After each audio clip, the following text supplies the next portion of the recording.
Why are people scared to start? I think for me, sometimes it's environment. The passion that you have really portrays in everything you do. I am very, very, very, very happy. Great. But the truth is, the ambition sometimes, it does ache. You were bouncing back and forth from failure to success to being comfortable, then failing, and then trying something else. And then tell me a little bit about that and how it started. To making them understand that you are going to be tested in order before you become successful.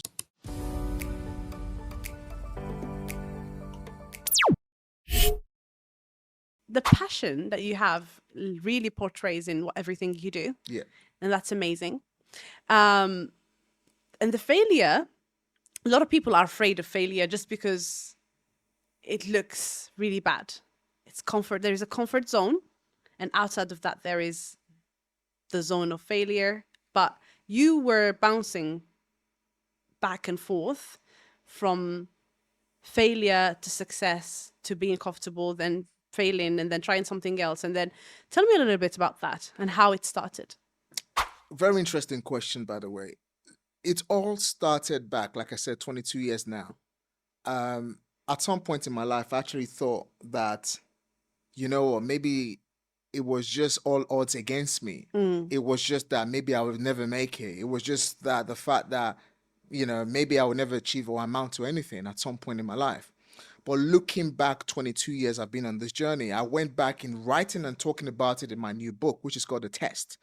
And the reason why I wrote The Test was to kind of share to people, especially those who are at the starting phase of their entrepreneurship journey and those who are in the growth stage of their journey, to making them understand that you are going to be tested in order before you become successful. So for me, starting this journey for me, I went back to talking about right from when I was in the university. When I was in university, I sold anything sellable. I was the guy who sold anything. And that put me in risk. From the risk that put me into, it kind of, created an opportunity that allowed me to escape from Nigeria. And I talk about that. Got into United Kingdom, no brother, no sister, no auntie, nobody. I only knew 3 people. Okay? Falling backward, falling forward, not having anything at all to look to my left, to look to my right on, but I kept breathing. And as an entrepreneur, that can only come by passion. And that can only come by desire. Now, if you read a book called The Think and Grow Rich, if Mr. C. Bonds, and the only thing that made him to continue to be successful and allowed him to become a very successful entrepreneur was his desire. And if you look back, every single entrepreneurs who are out there who eventually became something great in life, it is 2 things: desire and passion. Don't become an entrepreneur or property investor if you don't have the desire and if you don't have the passion. So over the years, looking back from the university days of Mr. or Dr. Daniel Moses now today, one thing has allowed me to become the person I am now, which is being able to desire where I wanted to be and having enough passion to allow me navigate those anxieties, those depression. Everybody talk about the good side of business, but the fact is that there are days in those months, in those years, that I feel like, even, should I end it? Is it worth it? Or should I just quit completely? And at some point in my life, yes, I did took that turn where I actually quitted this desire of mine and the passion. Yeah. But again, when it's bathed inside of you, when it's inside of you, it cannot die. And so that's what allowed me to be the person that I am. And it's just only the beginning.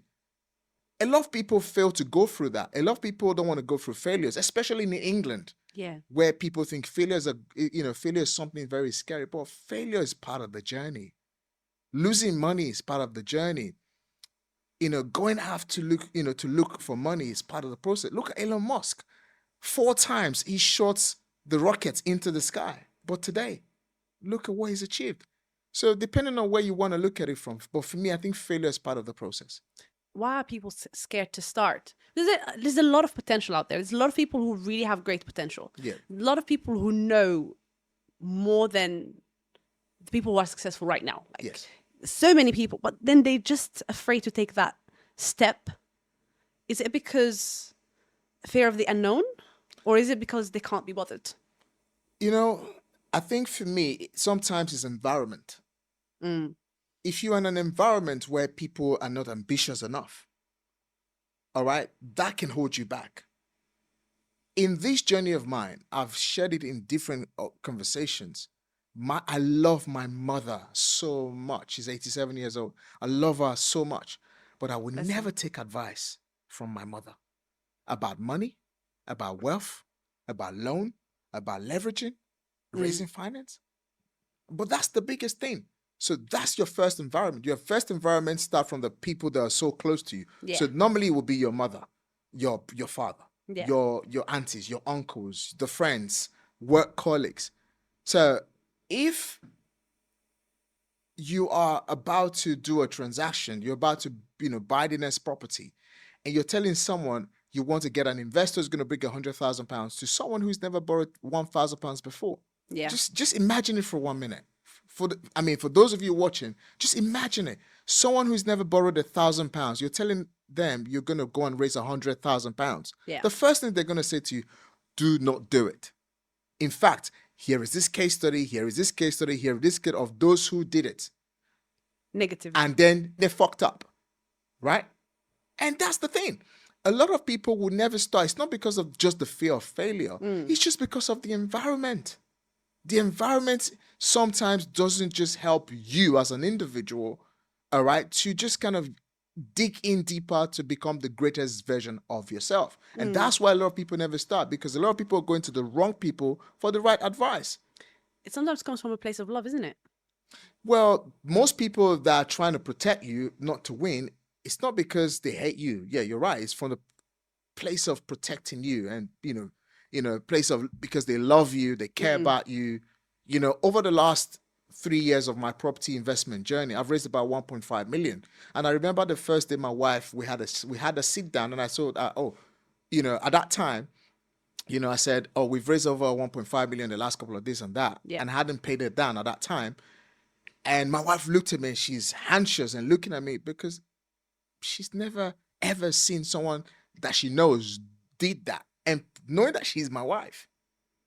But when we paid down and paid down and paid down, oh yeah, we've paid that down now. We only have 2-3 more £100,000 to pay, and she's more relaxed. Yeah. But the truth is that if you really look at it, if I did not, for example, go out there to raising money from private investors, I would never be able to own multiple properties that I own today. True. So it takes you the ability to sometimes even hurt the ones that you love to give them the life they truly deserve. All right?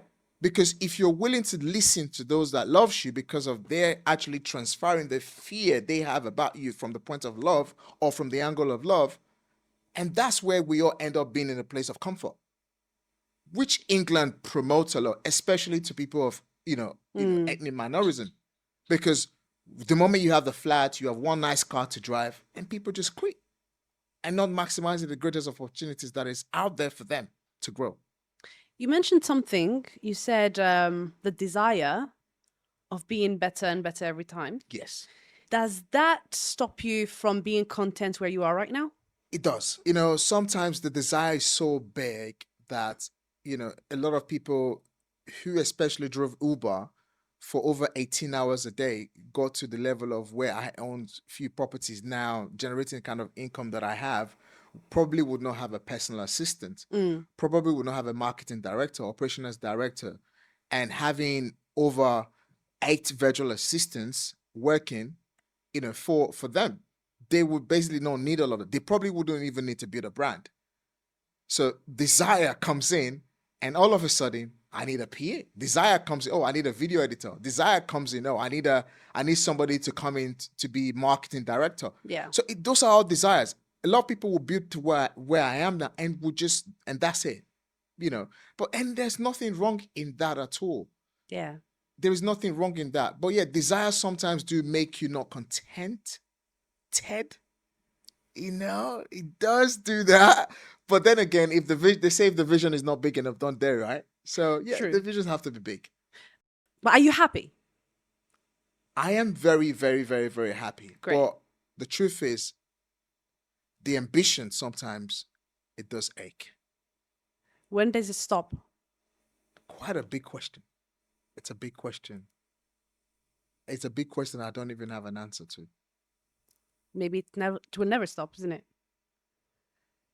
Because recently I was having a very interesting conversation with my business partner, Kevin. I get so many productive thoughts every single day, every single second, every single minute. And when we sit down, the other day he said, Dan, you're crazy. Mm. You come with this idea, you come with this idea, you come with this idea. And every time we put them to use, we always get results. Great. And he said, you're not normal. You're not normal. I said, I don't know if I'm not normal, but I just think it's a gift. So as far as God is giving me that gift, I do think I need to utilize that gift that Yeah. God is giving to me. And until the point where those gift doesn't work anymore, then I'll probably say, and probably that will lead me to contentment. But I'm still very young. I can put these thoughts to books. I can put these thoughts to podcasts like this. I can put these talks to being able to lift other people up to be the greatest version of themselves. So until maybe that doesn't happen anymore, then maybe I can probably think of being contented and then think about stopping. But as long as I have, breath, I can breathe, I have life, maybe. I don't know. It's quite a very interesting question. It is very deep. We can have a think about it properly, and then in season 2 I'll bring you back. Probably, yes. 100%. Yeah. I want to thank you for tuning in and liking and being so engaging. I'm loving the love and the support you're showing me every single episode. If you have any questions, make sure you follow us on all our social media and leave all your comments and your burning questions in the comment section down below. If you're listening to us through the audio platforms, Spotify, iTunes, or if you're watching us on YouTube, do not forget to give us a subscribe. Thank you for tuning in to the Diaries of Success. I was your host, Hajar Beyaz. Until the next episode, do not forget to live your best life.